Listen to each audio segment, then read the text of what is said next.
I'm Boris Saunders standing in front of the state capitol. Well, Florida Democrats say they might open up their primaries in coming elections. That is, as they try to regain the former relevance and political power they once had in this swing state. Let's take a look. While Florida Republicans take their infighting into overtime this session, the way the House is run, they threaten you. For some reason, it seems the last week or so, the governor's been a little more emotional. Democrats have had a bumpy ride themselves. 3 members have left the party, one of them resigning his role as Senate Minority Leader, saying this. And here's the issue. The Democratic Party in Florida is dead. But there are good people that can resuscitate it. But they don't want it to be me. Pizzo says the party's dead. What's your response? I can't. He has his own reasons of why he left the party. Those for his own personal ambitions. I can't prevent that. That's his goals.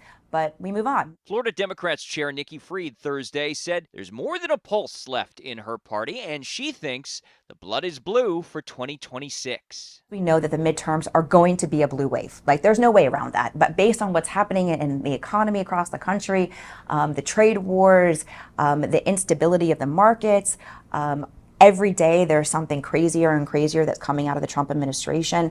And so this is an opportunity that as long as we're building the coalition, doing the work on the ground, you're going to see some pretty big wins come 26, not just here in Florida, but across the country. And it's not just souring polling for Trump. Fried's evidence includes historically small GOP victory margins in those recent congressional special elections.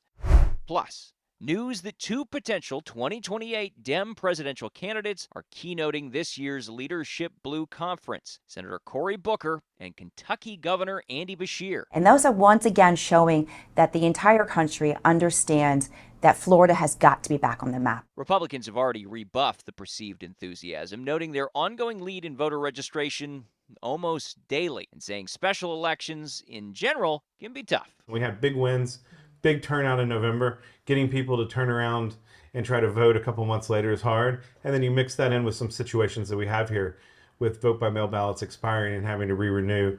Creates certain challenges because of the timing of these elections. Fried, however, says she's not taking anything for granted. She's now working hard, she says, to bring more no-party affiliated voters into the fold, and not just through messaging. Have you thought about letting them into your primary process?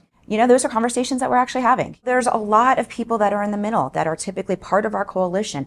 A lot more Black and brown men have become independent. The younger generation have become independent. And so if we are going to rise to this moment that we are going through in our country, we have to have that serious conversation about opening up our primaries.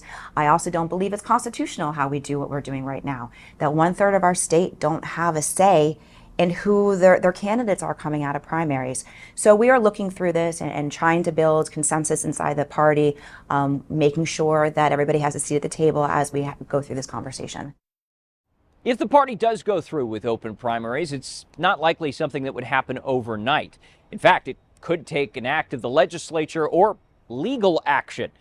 That's why some Democrats tell me this is more of a long-term goal and not something that would impact 2026. That's the latest out here at the state capitol. I'm Boris Saunders reporting.